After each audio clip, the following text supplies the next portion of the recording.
I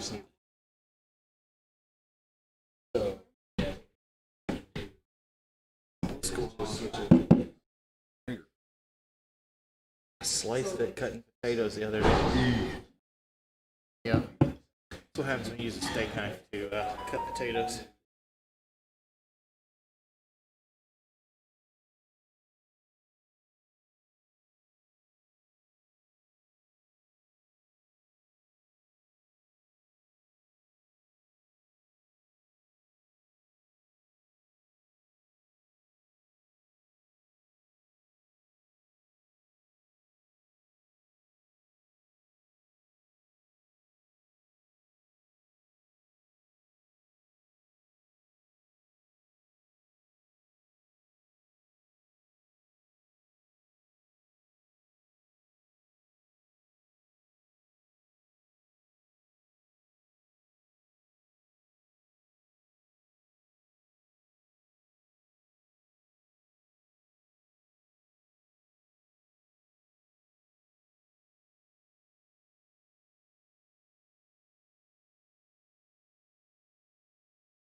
But all the I do understand.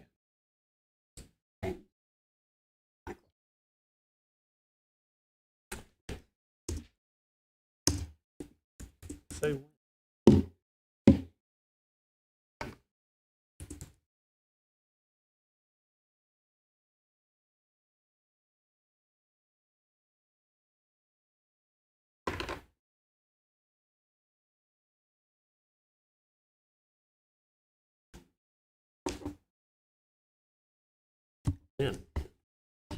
Okay, good evening. This is the mayor's agenda, City of Hannibal official council agenda, Tuesday, July 21st, 2020, council chamber, 7 p.m. I call this meeting to order. Would please call the roll? Mayor Pro Tem Dobson. Here. Councilmember Cogdill. Here. Mayor Hark. Here. Councilmembers Bowen. Here. Welch. Here. Beach. Here. McCoy. There is a quorum this evening. Councilperson Cogdill, would you do the invocation, please? Gracious Heavenly Father, Lord, as we come together tonight, Lord, just be in your presence over the city, Lord. We just ask that you bless us, Lord, with wisdom and with compassion, Lord, and with due diligence to do the best by the city to make the decisions, Lord, and to move the city forward, Lord. We ask that you bless the council, Lord. We ask that you bless the council right now, Lord, that you just protect us as you have, Lord, that you just protect each and every citizen from this terrible pandemic, Lord, that you just help us be safe, Lord, and just use wisdom, Lord, and just to watch over and love and care on each other. Lord, I ask these things in Jesus' name and for your sake. Amen. Chief Benjamin, would you lead us in the pledge?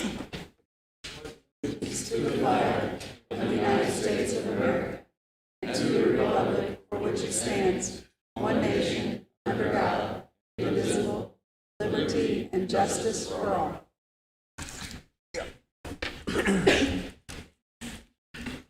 Okay, council, at this time, I'd ask for a motion to approve the agenda as it is posted this Tuesday, July 21st. So moved. Second. Motion and a second. Any discussion? Hearing none, all in favor say aye. Aye. Opposed? Motion's carried. Now I need a motion to approve the regularly scheduled council meeting of July 7, 2020. Second. Motion and a second. Any discussion? Hearing none, all in favor say aye. Aye. Opposed?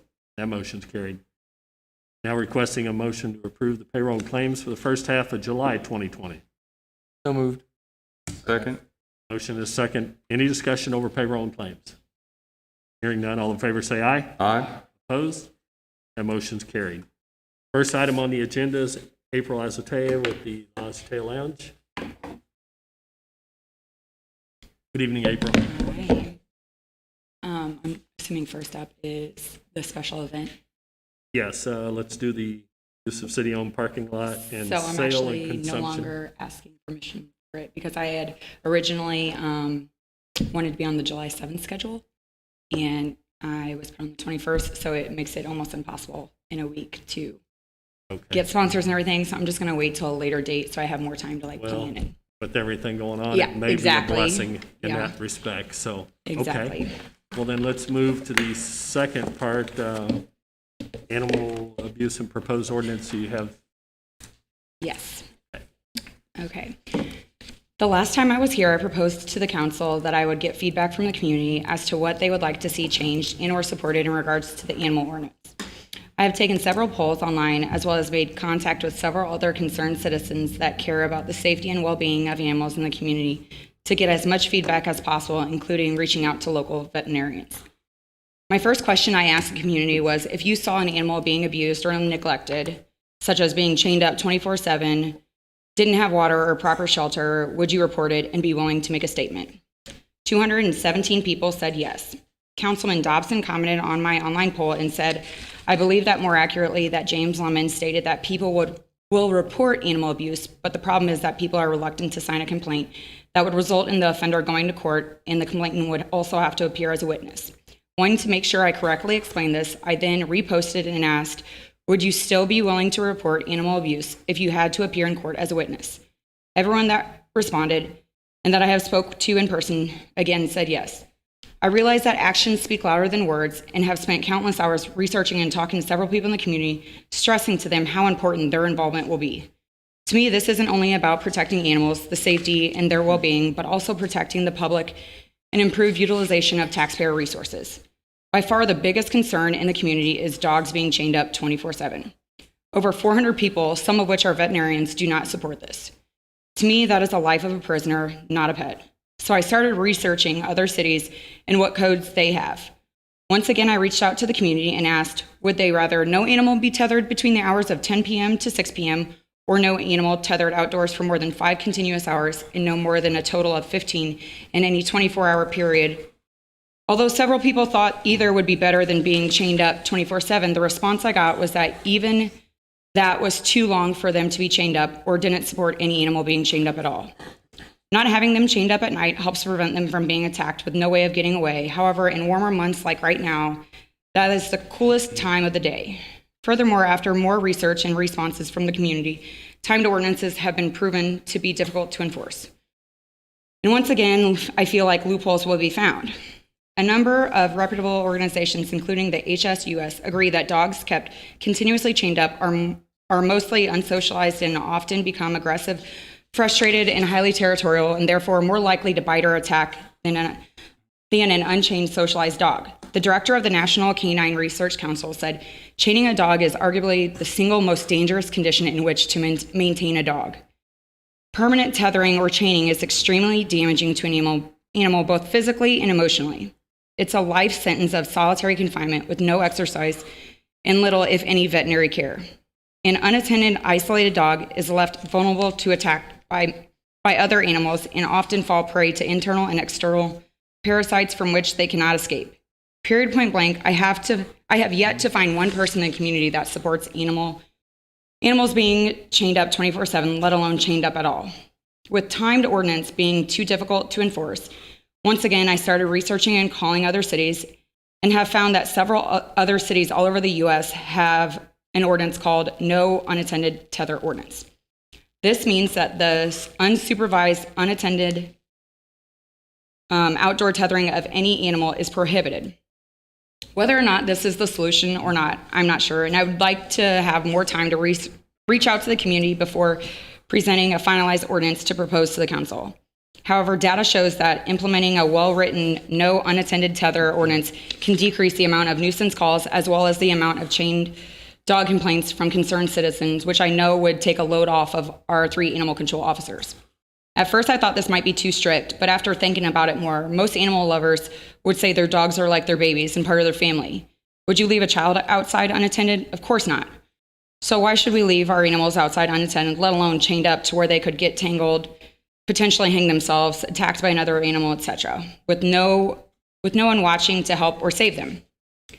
Some people might tie their dogs up outside while they are at work or for whatever reason, so maybe we could propose, if the animal is unattended, that they must have a fenced-in backyard or a dog cage with proper shelter, food, and water, so long as it is not chained up. Several people in the community have reached out to me expressing they feel like animal control officers should solely focus on the safety and well-being of the animals in the community and would like to know why their tax dollars are being used to have animal control officers patrol parks and find people for their yards and handle property maintenance. They feel like if they solely focused on animals, we could get the animal abuse and neglect in the community under control.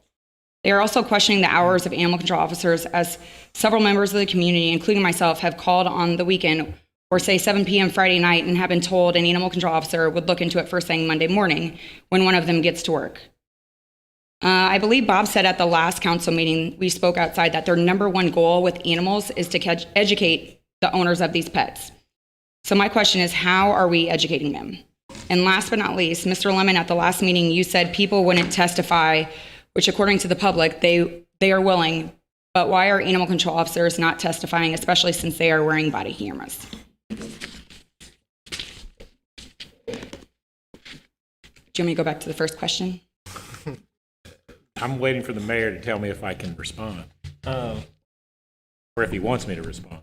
The testifying in court, obviously they're there to begin the testimony. Yeah, I think that was a big I'm not concern. sure I appreciate the implication that I'm not telling the truth. What I will tell you, Ms. Azate, is that frequently what I'm told when I ask, do we have a witness that saw the actual event occur, I'm told, they said, I don't want to testify against my neighbor. I don't want to get involved. I don't want to do it. They're fine calling the ACO. They're fine saying, my neighbor's left the dog outside. But when it comes time to testify, they don't want to do it. It's real easy for people when they're on Facebook to say, oh, absolutely, absolutely, I would come and testify. But the issue is, when push comes to shove, they will not. And that's the problem. It's not that the ACOs can't testify. The ACOs always testify anytime we have an animal control case. What the problem is sometimes they don't see the actual abuse. What they have is somebody says, well, that dog has been chained outside with no water and no food for hours and hours. The ACO comes. When they get there, the people, it's almost as if they have like a sixth sense. The dog has been taken in. We go to the people and say, okay, we need you to come testify because they took the dog in. They won't do it because they don't want to testify against their neighbor. They don't want to make their neighbor angry, et cetera, et cetera. The ACOs always testify. I can't think of a single animal case that I've ever not had the ACO testify. What it has to do with is who has seen the actual abuse. And that's the concern I get into. You know, I will tell you, I've never owned an animal that was chained up. My animals have always either been inside animals or free range animals when we lived on a farm, et cetera, et cetera. It would probably make the ACO's life a lot easier. I'm not arguing with you. If that's something the council wants to do, I make my job and probably make the ACO's job easier. But I do think there may be some pushback from people that are not responding on Facebook and aren't talking on Facebook. Well, and obviously I can't And I know you get old can't. And I know you knock can't. door to door. I'm just saying. The things that you suggest are not unreasonable in regards to maybe animals shouldn't be chained up at all, et cetera, et cetera. I'm just asking that you be realistic about the fact that people will frequently tell you one thing when you ask them directly, if you will, they're virtue signaling, and oh yes, I would always do that, but when push comes to shove, they don't want to get involved and they don't want to do it. And it's not just animal cases. Quite frankly, it's any case, unless it directly affects them and somebody directly affected their rights, the fact that they saw it, they don't want to get involved, they don't want to testify. Sometimes they specifically tell us that. Sometimes they tell us that by just failing to show up, despite the fact that we've subpoenaed them, because anytime I have a case, if it's a non-police officer witness, we always send them a subpoena, and we always ask them to come specifically, and frequently they just don't show up. So, Well, and that's why I said actions speak louder than words. People can say that they're going to testify, and maybe I yeah, because I never maybe said you weren't felt- saying the truth. And that's fine. And maybe I heard it incorrectly, and I just jumped to a conclusion. I don't want to fight with you about it. If you feel like you didn't mean it that way, that's great. Because I didn't want to take it that way. Because, like I say, I feel like the city takes animal issues very, very seriously. I have seen many people get stiff fines for these things. The problem is that it's just not real common to do jail sentences for those type of animal abuses. I have seen jail imposed for some serious issues, but it usually is very, very serious. So and the problem is that with municipal ordinances, we don't have our own jail. We have to use Marion County Jail. Frequently, if they're full, which happens quite a bit, they don't have room for us. And if the judge sentences somebody to jail, it's like some kind of a wait, or sometimes we may never get them in. And quite frankly, if the goal is, as you were told by the ACOs, is to do education, sometimes people learn by having to pay a fine and having to come to court and having to do those things. I'm not saying that in a serious issue, if an animal was injured, if it was a deal where they were a repeat offender, someone that came back multiple times, I'm not going to tell you that I might not ask for jail time, but I will say because of, and I know this is going to sound like a cop-out and an excuse, but because of the fact that we're talking about municipal ordinances violations, our lack of our own jail, and having to work within the confines of when we can get jail time and when we can get the people in, we don't usually use it as an option, but it is on the table. I mean, it's on the table for up to, we could, the judge, not we, the judge can sentence someone to up to $500 for each offense and up to 6 months in jail, and that can be some combination thereof. It's not an either or. I've never seen anybody get, and I'm at a loss to tell you what it was, but I did see somebody get a couple of days in jail. Basically, they got in over the weekend. The animal was injured, and I'm sorry, I've been doing this job too long. I don't remember what it was. Bob, were you the officer on that? I don't even remember. One guy.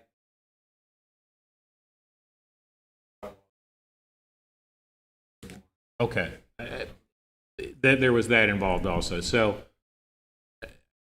at any rate, I don't know if I've answered your question, but I've given it a shot. Partially, yeah. So when I had spoke to an officer the day after the last council meeting, she said that they do fine people all the time, but the problem is they're not paying the fines. So, of course I say, then put them in jail. And she says, the jails are full. So if they're not going to jail and not paying the fines, are they just continuously getting away with no repercussions whatsoever?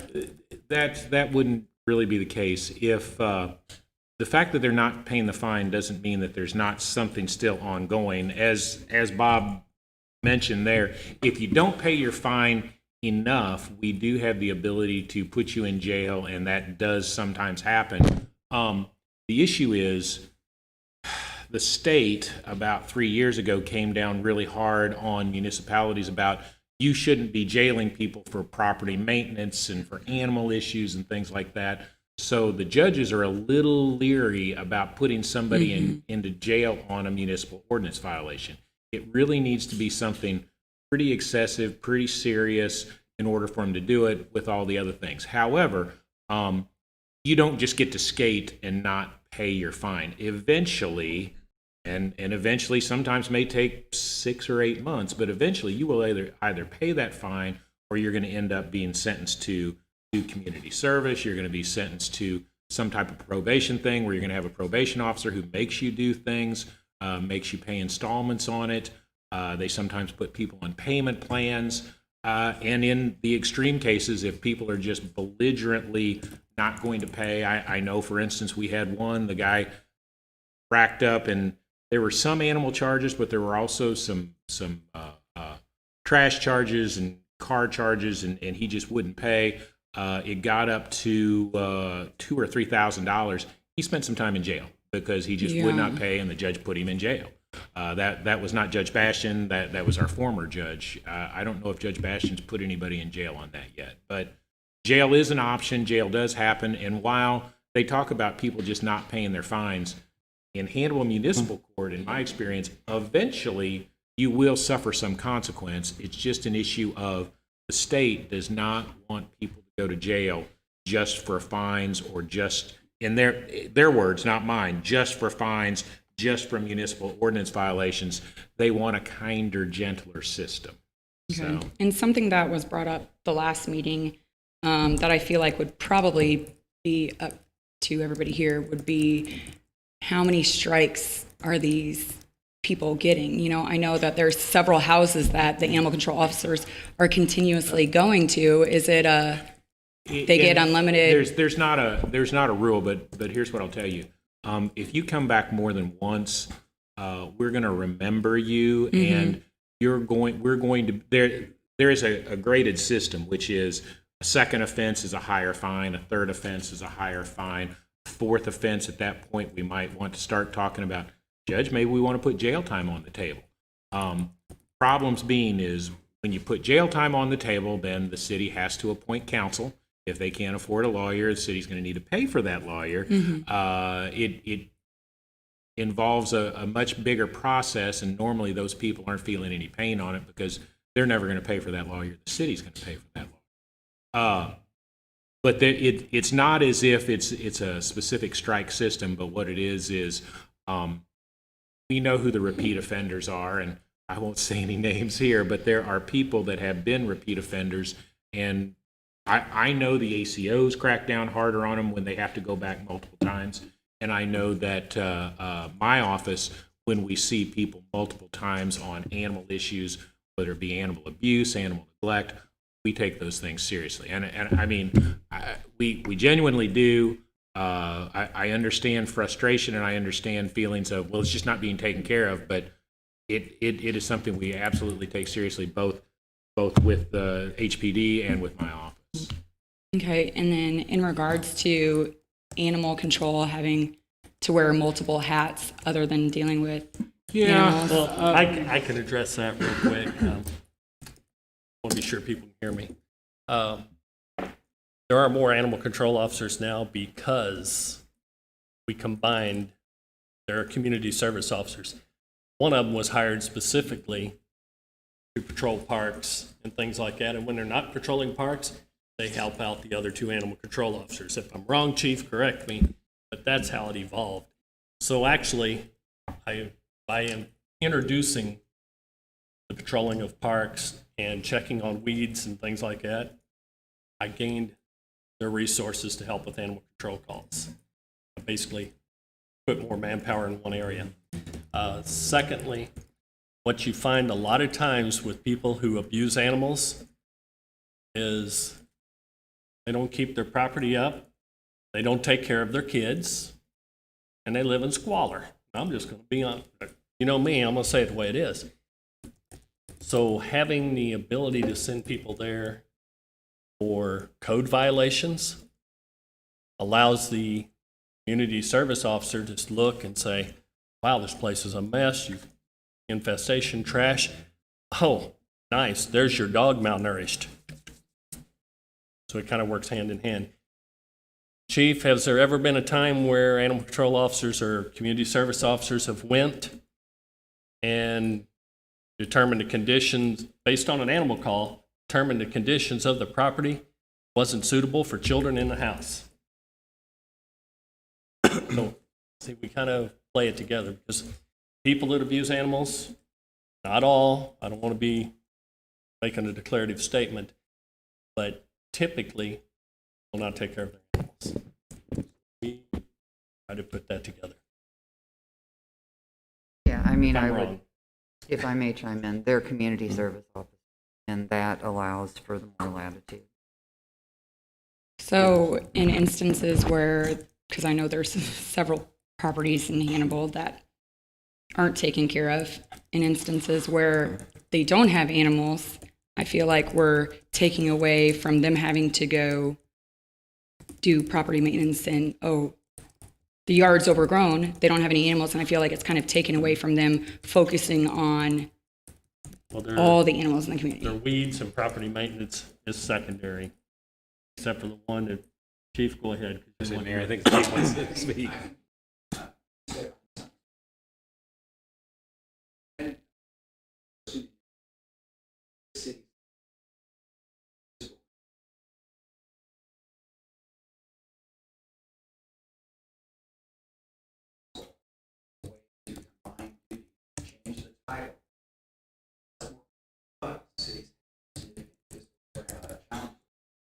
So it was an innovative way to get greasy.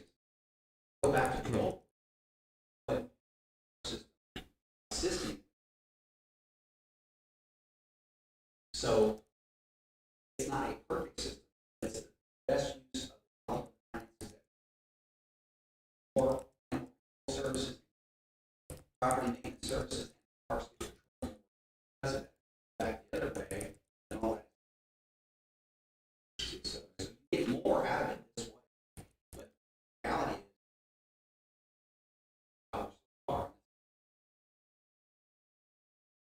I mean, our CSOs are always driving around, seeing everything, seeing houses, seeing animals, seeing cars and yards and all that stuff. So, I mean, having more people on the road actually driving around, seeing everything is better than just calling for one guy to go out and get that dog or get that cat, you know. So, I mean, if they're out doing things, it's better than just one guy doing it.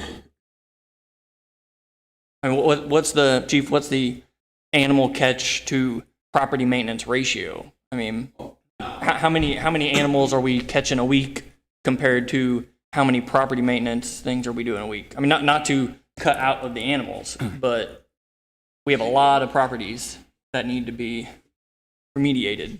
didn't go to miles. This is a 2-year summary of some of the more. But this will be everything from number of animal calls, how many citations they issued, what produced, how many animals at large calls, how many animals they see total, and all as well as property maintenance, the 2 years. Thank you. I'll let. They're pretty large. Absolutely, I will. So, the community service officer, this is based on January of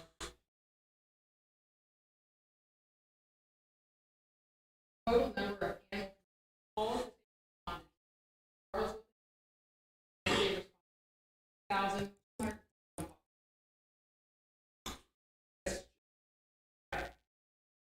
So, as far as the service part goes, we collected by addressing. They wrote 50 citations. They 105. Now again, that is not 3,220. Not all collected. All the calls. So as far as their total animal at large calls, it can be any animal whatsoever. That was 1,131. Of that, dogs citations. Warnings that they gave 500. Now the total number of animals seized by the community service officers, 2,000. That being said, 879 of those dogs, 811 were cats, 592 were other animals. That could be anything from possums to snakes to raccoons, name it. So on top of the animal services they provide, property maintenance last years, they took care of property. Of those 337 properties they responded to, they issued 440 citations. They also 174 written. Now, any property maintenance have to give amount of time to fix the problem. Sometimes they can on well. Generally, they receive notification to start fixing the problem. With that, they see progress against clients. So what they'll do is they start working with them and things can go on for. But again, as long as we have compliance and they do what they should, then they can. On top of that, the park enforcement, which was also brought up, in the parks, you'll find animals that might need help, property damage, parks and vandalized quite a bit. They had 1,079 park patrols in the past 2 years. Some things they also do is they will go, they will pick up trash, rubbish, garbage. And that they picked up in the past 2 years was 170 pounds of that. So you guys know and that you guys are very busy. So of those 3,000 calls, how many of those were the same location or same address? I didn't pull that as far as everything being the same, but I can assure you that I was assigned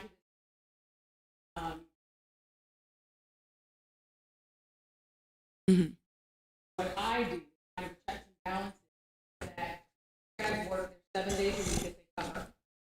And even holidays, work it out to where they'll on holidays, they're off and whatnot. So that's why we called earlier asking about the hours, the dates they work fluctuate. That's why we want to make sure we do that. Because there's been times I've called on a Friday and they're like, well, an officer will get there on Monday. And I'm like, so nobody's going to go to, in my opinion, I don't think an officer needs to be checking on animals. We have enough issues in the city. I feel like they need to take to serious.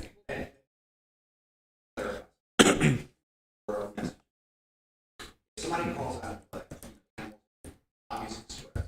Police officers are sent, actually see the put them back in the shelter. Follow up are done by the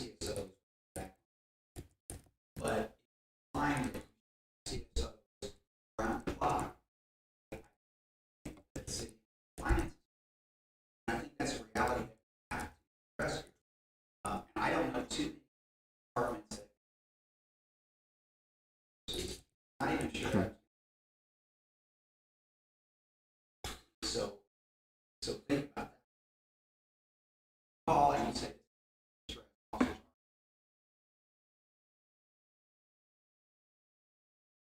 verify that. So we can apply, but it's something.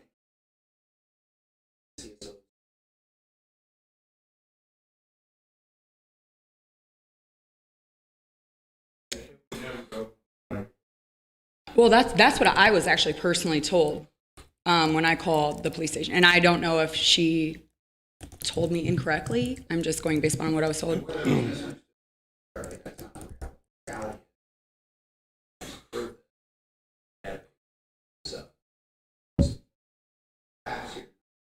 Perception of what somebody might have said was on the record.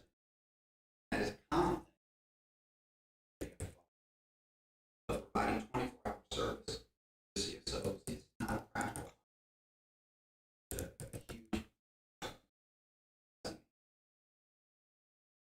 And I don't think that I ever said that that was. So it's not going to be a CSO. Possible. Staffing. But the officers do respond.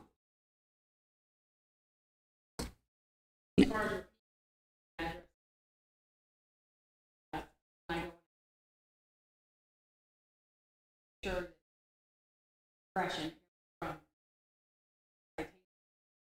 the same person. Not as far as you guys very good about coming back, to make sure the person. So, and again, I'm not saying they're not doing their job. I think that, you know, I've talked with Bob and Tim before.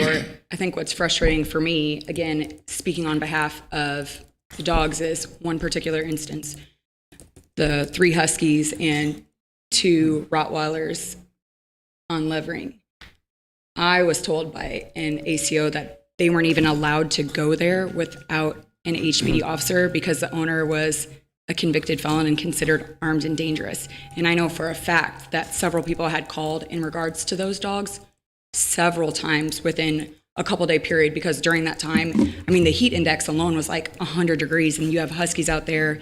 I do know that Tim did give them an amount of time to fix the dog house that I believe was broken. And I don't know if there's something that says you have X amount of time to fix this, but it's individuals like that they're constantly having to go to, and then I feel like we're pulling away from an officer to have to go with them. Like the problem with that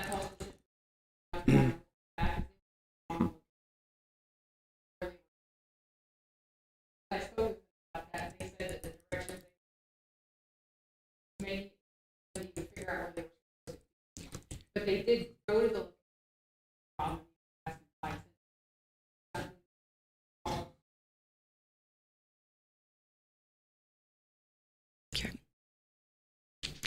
April, you said you were going to do a little more research and bring back something. So, well, I wanted to look into the no unattended tethering ordinance, because that's what a lot of cities, their solution into dogs being chained up, essentially not being supervised to where they could get hurt or tangled or hang themselves or whatever. And I haven't really reached out to the community to see their thoughts on that. I feel like some people are going to be like, well, I tie my dog up outside when I go to work. And so that's why I said maybe we could propose, well, if they're in a fenced-in backyard or a dog cage to where they have adequate shelter and potted water that they can't knock over, you know, maybe that could be a solution in moving forward with that ordinance. Well, then, can you? Well, something that we didn't talk about get last some of those meeting things? is I didn't get a count as to how many signatures would be needed to move forward with it for it to go into effect. Signatures for what? I mean, are you going to start a petition? Well, so If you bring this, us an ordinance and it's in our agenda packet to us for us to actually look at and delve into, then we can approve it any time. yes, but what I had proposed We- to we them don't need last a time was petition. I reach out to the community and get their Right. feedback as to what they would like to Right. see changed or would support. Right. So if they're saying, oh, we will support a no unattended tethering ordinance, along with what I've defined as adequate shelter, et cetera. How many signatures do you need from Hannibal residents that are inside city limits? None. You have to give the council, you got to give us a chance. We haven't even you're offering yet. Right. So bring. your So just you're- reaching out to the community, I don't need to, You're the don't need leader. signatures for a Yeah. petition to make an ordinance or anything. We can do that for you. Now, if you brought something that the council thought wasn't in the best interest Right. of the community. Then you would start a petition. Yeah, and then you could do a petition. Okay. But at this point, you don't need one. You have a willing council. I mean, Right. we're That's just working more with work. you. Okay. Yeah, You don't- we, yes. we want, a resolution also. So, unless we would just absolutely refuse to do anything, which I haven't heard that from anybody up here. I mean, ready to hear what you have to offer. From the last meeting, I had understood that you were going to work with Lieutenant Grody to write such an ordinance, and, run past James. Yeah. You don't need signatures. You just need a good, well put up ordinance that benefits the community. Mhm. And the animals, of course, all about it because you've got pretty good council support. I think. I mean, I've seen a lot worse council support on something. So I mean, you've got us. So just bring us what you're proposing and let us vote. okay. And I want to clear something real quick. Come across wrong sometimes. I don't mean to. Get us the ordinance before the meeting. Okay. So we have time to digest it, because if we get it just like, let's say you had it tonight and you brought it up here and It's not going anywhere. it won't Yeah. go anywhere that night, because I'll be honest, I have to sit down and read things a couple of times, not the. Well, and the the reason why I scholar didn't that I hand out can anything test tonight it. is because, again, it's not finalized because I did want to kind of feel out how they would Right. feel about the And- unattended And also tethering the ordinance. city clerk, Angel, she can give you recommendations along the way, because pretty much she knows how I want things handled. Mhm. And if she says, hey, I would do this, have this ordinance here, have this ready and stuff. She's smart, but she didn't come up with her own little rules. I pretty much tell her exactly what I want so that she can help people, because how many people in the room have actually come to City Hall and done this type of process before? Nobody. Very few. So, yeah, that one there and that one. So my big thing is communication. I try to get people into positions here to be able to lead people. Hey, well, you might want to think of this. You might want to get this, so that when you do come here, it's more streamlined. That's the things I try Yeah, to I do. definitely think that communication is important because I think that there's been several people that I've gotten the impression or been told that I'm here to hurt the community, whether people know it or not. Like, I will always fight for what I believe in. To me, I'm just here to be a voice for other people in the community Right. and the dogs. Like, And that's why I sit here, is because I try to do the right things for the right reason that benefits the majority. And sometimes I piss people off. That's just the way it is. But I'm going to do what I think's right. And typically, 90% of the room will be happy, and then it'll be that 10% that walks out mad. But you're doing the right thing for the right reasons and I at just the right think that time. certain I think- people kind of try to make it difficult for me. And I'm not coming from a bad You don't place. I let- promise you, when I'm here, it's for it to benefit the Well, community. never let those who are negative distract you from what you're doing. Never. If I did that, I would never get anything done up here either. So please bring I- that back, yep. and we appreciate it. Okay, All thank right, you. Thanks. Thank you all for the numbers. You guys are busy. So busy. All right. Council, under my name for approval of appointment to the Marion County Extension Council for a second reading, Rob Myers for appointment to a term to expire March of 22. Do I have a motion? So move. Second. Motion is second. Any discussion? Hearing none, all in favor say aye. Aye. Opposed? Motion's carried. Recommendation of appointments to the Hannibal Library Board for first reading. Looks like we have several. Sarah North for a reappointment for a term to expire June of 2023. Janelle Lee, reappointment for a term to expire June of 2023, and Roy Hark for a reappointment for a term to expire June of 2023. That's first reading. There'll be no roll call on those items. Next on the agenda is Lisa Peck, our city manager, and you have a bunch. Yeah, I have several also. So I have before you this evening for approval of the following appointments. For Planning and Zoning Commission, Brad Walden for a term to expire June 2024. Is there a motion to approve Brad Walden? So moved. Motion second. Any discussion? None, all in favor say aye. Aye. Opposed? Motion's carried. Next item. For Parks and Recreation Board, Jared Turner, a reappointment for a term to expire July 2023. For all Sure, three? just do. Okay. All three. AC Welch, reappointment for a term to expire July 2023. Lewis Riggs, reappointment for a term to expire July 2023. Is there a motion? Motion to approve all three? Second. Motion is second. Any discussion? All in favor say aye. Aye. Opposed? Motion's carried. Next And- item. Then, under Historic District Development Commission, Roy Hark, appointment for a term to expire May of 2021. Is there a motion to approve? Second. Motion second. Any discussion? All in favor say aye. Aye. I abstain. Opposed? Mayor Pro Tem Dobson, Yes. Councilmember Cogwell, Yes. Mayor Hark, Abstain. Councilmembers Bowen, Yes. Welch, Yes. Beach, and McCoy. Yes. Motion carries. Your next item. Approval to the Board of Public Works, William Dees, for a reappointment for a term to expire July 2024. It's for second reading. Is there a motion to Motion to approve? approve? Second. Motion second. Any discussion? Hearing none, all in favor say aye. Aye. Opposed? Motion's carried. Last. Okay, and then we are seeking approval to apply for a Missouri Department of Natural Resources grant for the South Side Storm Sewer Assessment. It's a $50,000 planning grant that will allow for an assessment of the South Side storm sewers and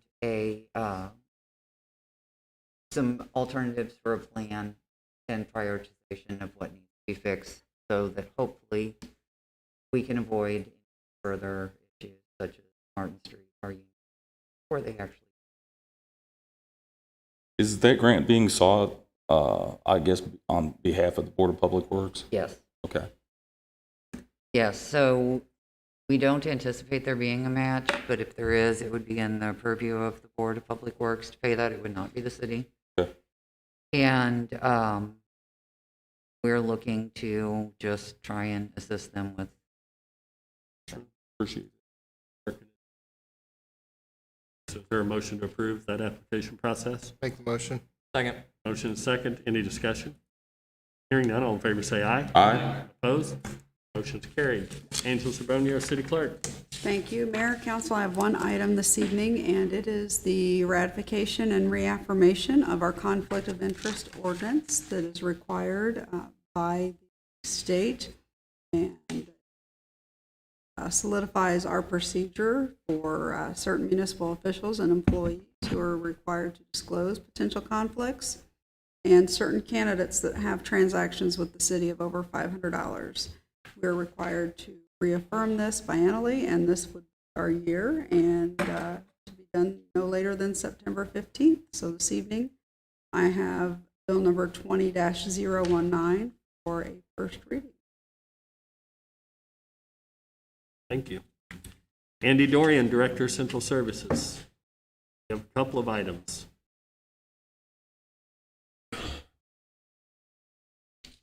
Mayor and Council. Notre Dame on your mask. Corey made me do it. Corey. First item tonight, we were alerted here a while back that we would be receiving $30,000 from the CARES Act for operational expenses at the airport.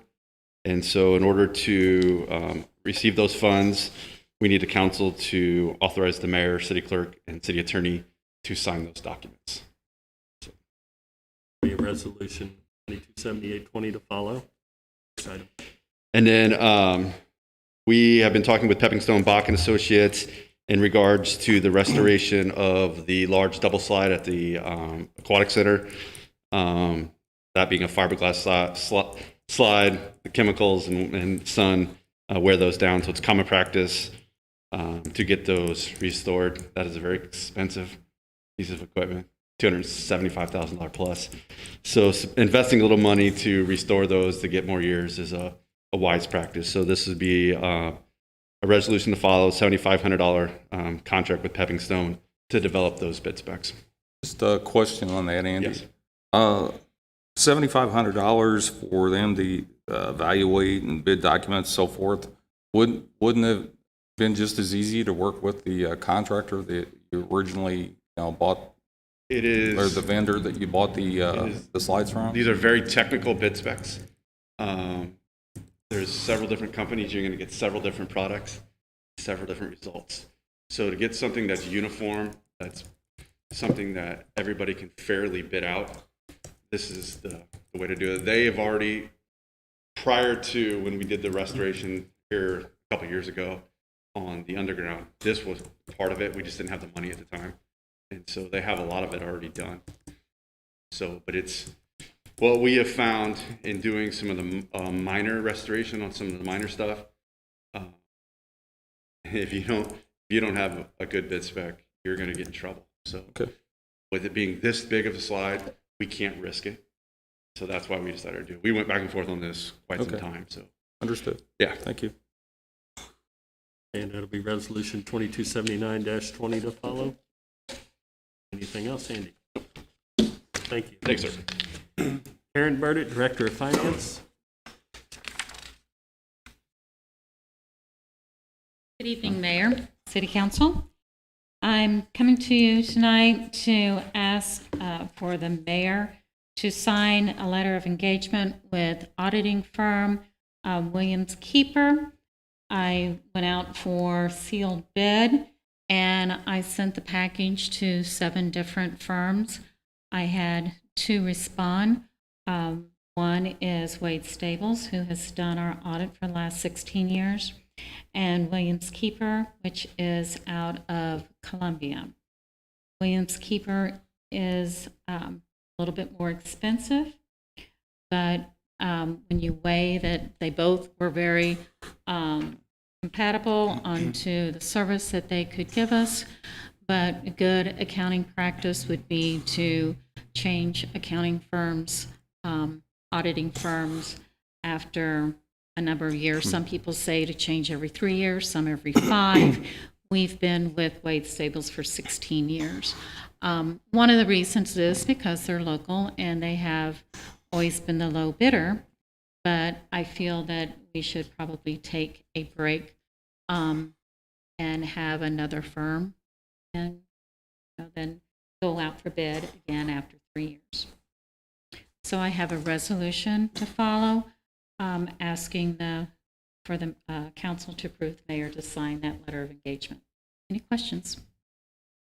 Okay, thank you.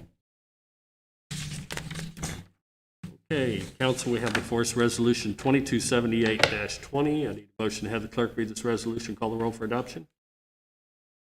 Second. Motion is second. Any discussion? Hearing none, all in favor say aye. Aye. Opposed? Carried. Resolution number 2278-20, a resolution of the City of Hannibal authorizing the mayor to execute a grant agreement with the Missouri Highways and Transportation Commission, Federal Aviation Administration, in order to receive $30,000 from the Coronavirus Aid, Relief, and Economic Security Act agreement for the Hannibal Regional Airport. Mayor Pro Tem Dobson? Yes. Councilmember Cogdell? Yes. Mayor Hark? Yes. Councilmembers Bowen? Yes. Welch? Yes. Beach? And McCoy. Yes. I declare resolution 2278-20 duly approved and adopted on this day. We now have resolution 2279-20. I need a motion to have the clerk read this resolution and call the roll for adoption. So moved. Second. Motion and a second. Any discussion? Hearing none, all in favor say aye. Aye. Opposed? Motion's carried. Resolution number 2279-20, a resolution authorizing the mayor to execute an engineering services agreement between the City of Hannibal and Pepping Stone Bach and Associates in the amount of $7,500 for the renovation of the large slides at the Hannibal Aquatic Center. Mayor Pro Tem Dobson. Yes. Councilmember Cogdell. Yes. Mayor Hark. Yes. Councilmembers Bowen. Yes. Welch. Yes. Beach. And McCoy. Yes. I declare Resolution 2279-20 duly approved and adopted on this day. We now have Resolution 2280-20. Need a motion to have the clerk read this resolution, call the roll for adoption. So moved. Motion and a second. Any discussion? Hearing none, all in favor say aye. Aye. Opposed? Motion's carried. Resolution number 2280-20, a resolution of the City of Hannibal authorizing and approving a letter of engagement with Williams Keeper for the fiscal year ending June 30th, 2020 audit services for the city, including library and Board of Public Works, in the amount of $52,000. Mayor Pro Tem Dobson. Yes. Councilmember Cogdell. Yes. Mayor Hark. Yes. Councilmembers Bowen. Yes. Welch. Yes. Beach. And McCoy. Yes. I declare Resolution 2280-20 duly approved and adopted on this day. We now have Bill number 20-019. I need a motion to have the clerk give this bill a first reading. Second. Motion and a second. Any discussion? Hearing none, all in favor say aye. Aye. Opposed?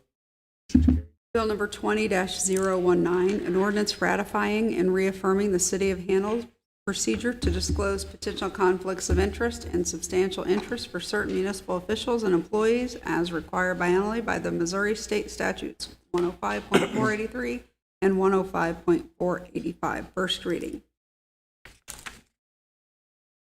At that point, is there a motion to adjourn? Motion to. Second. Motion and second. Any discussion? Hearing none, all in favor say aye. Aye. Opposed?